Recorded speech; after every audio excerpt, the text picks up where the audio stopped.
I have another wine in front of me now that I'm gonna try to break down, and we're gonna do it.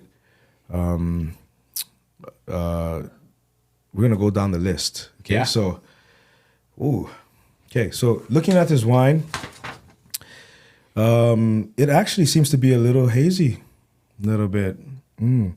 Concentration to me is like medium plus, maybe it sits right in medium. Color, this doesn't look purple or ruby. This looks red. Garnet, real quick. Can you just explain to me what garnet is?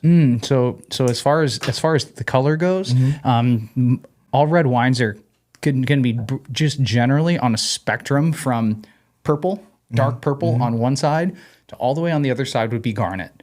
So purple is just like dark, inky, that bright color purple, yeah? In between the two is ruby. So the classic color of ruby would be like a Cabernet Sauvignon or like a Pinot Noir. Those are very wines that are always going to be like that classic ruby color. Whereas on the other end of the spectrum is garnet. So garnet kind of takes on like an orangey color or a little bit of like brick color. Brick. Yeah. So it's still, I mean, obviously we're splitting hairs here because these are all different shades of red.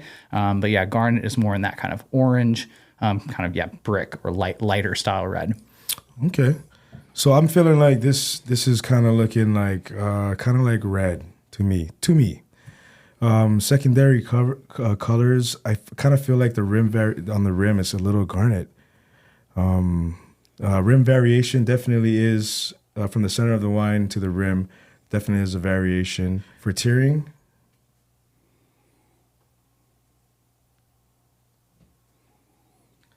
so tiering is a little slow, which for me means that it's a little higher in alcohol than the last wine that we've had. And gas evidence, I'm just going to say this right now.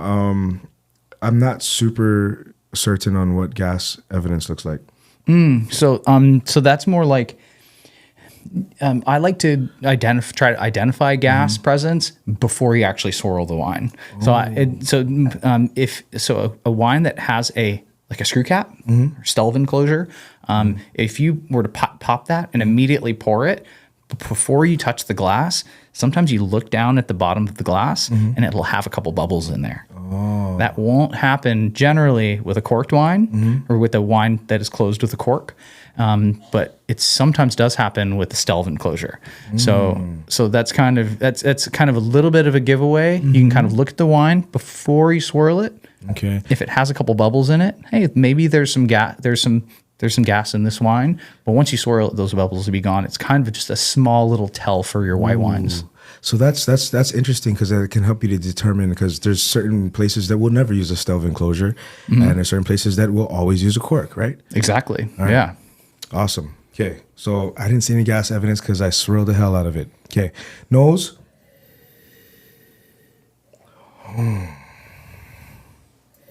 Definitely clean. Intensity, I would say it's kind of moderate. Definitely moderate for me. Age assessment. For me, it feels like it's developing. It's not youthful. And this says Venice. Venice. Can you explain that? So Venice is just the wine equivalent of like not youthful. It's kind of an old wine. You would say it kind of has Venice characteristics. Okay. So yeah, generally you're going to say that a wine is youthful if it's like under like 3 or 4 years old. Developing would be in that like 4 to 10 category. And then if it's like older than like 9 to 10 years old, you'd say it's kind of has Venice characteristics. Okay, so for this one, I definitely feel like it's kind of between youthful and developing. It's kind of dancing on the fence. For fruit,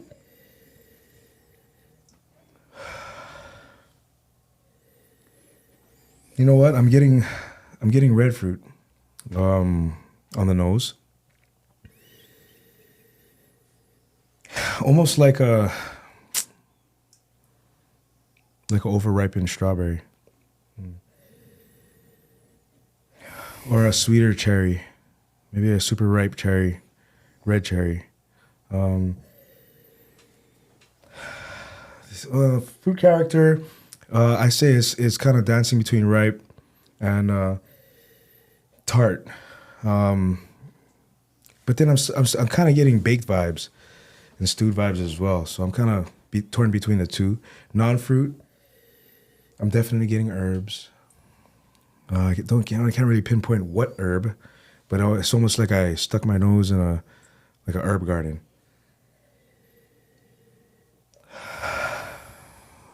Earth.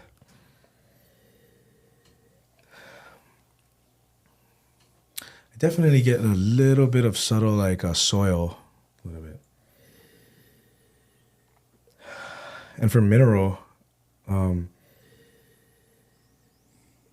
there's definitely some minerals. There's definitely some type of stone. I can't really put my finger on it, but it's definitely some kind of a mineral characteristic. Wood. I am getting wood. It's kind of subtle though. It doesn't seem like it's like new American. It seems like there might be some maybe French oak or something, or maybe like some a neutral oak. But there's oak there, or maybe partially new oak, American oak. I don't know, but there's oak presence. Okay, on the palate. Let's see.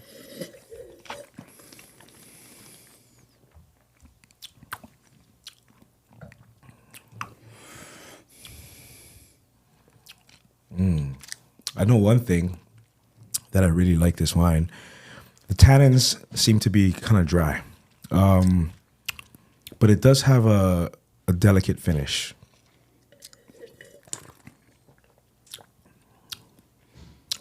Yeah, this is a dry wine with some pretty some dry tannins as well. For fruit, I'm gonna say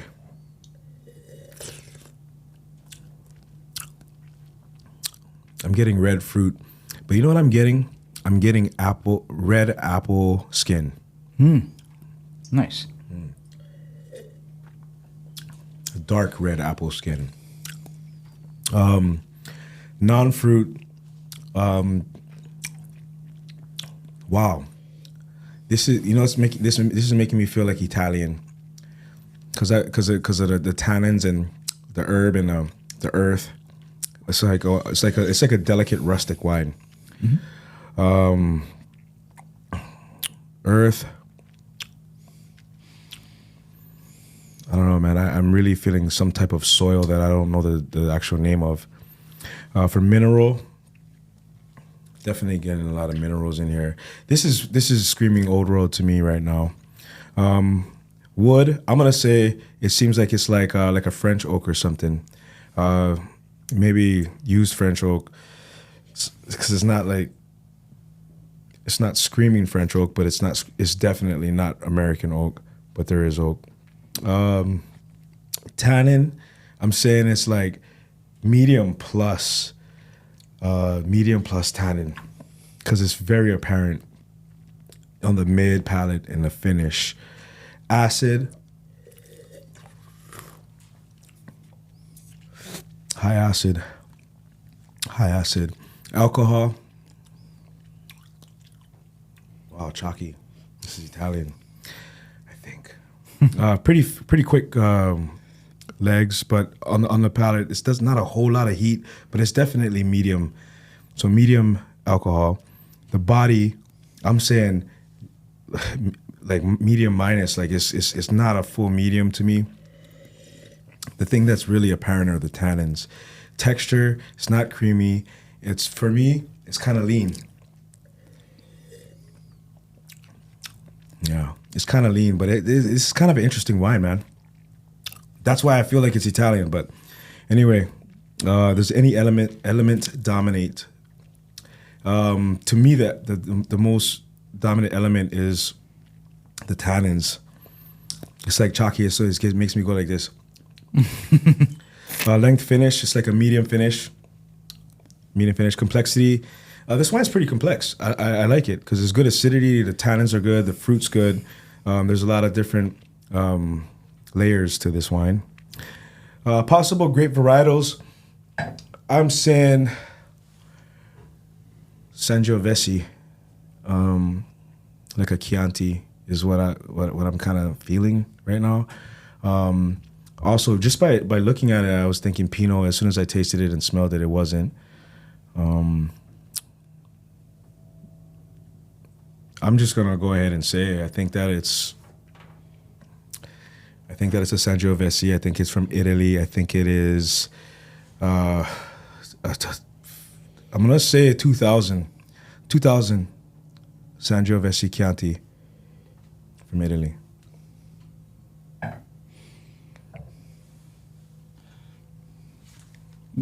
Got a second guess?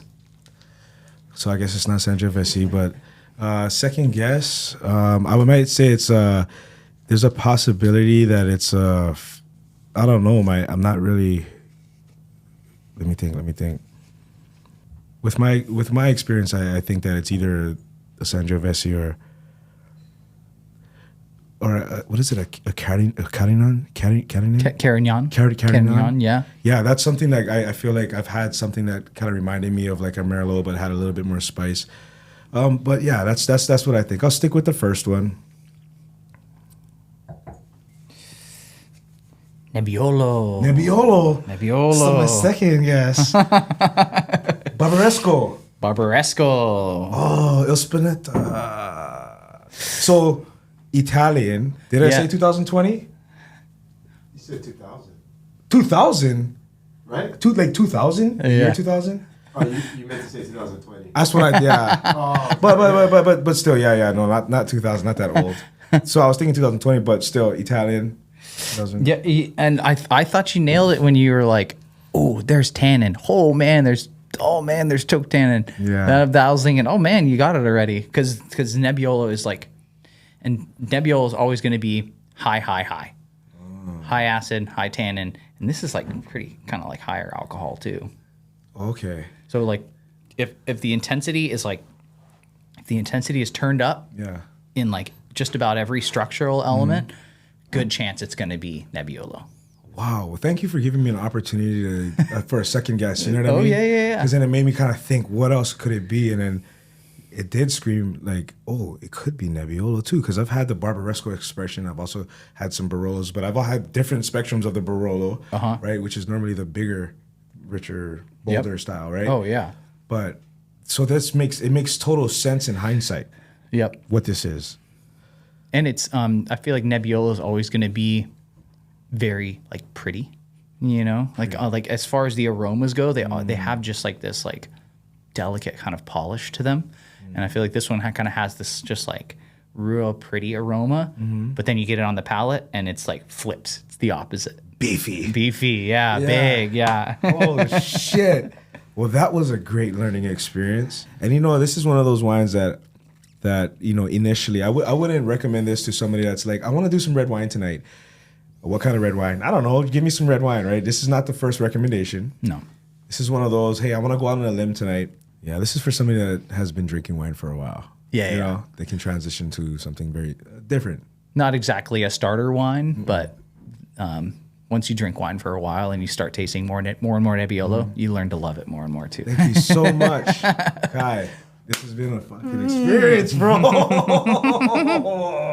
I'll just put in a little bit more. Yeah. Because you heard what we said, and now. I'm like, let me try. Yeah, dude.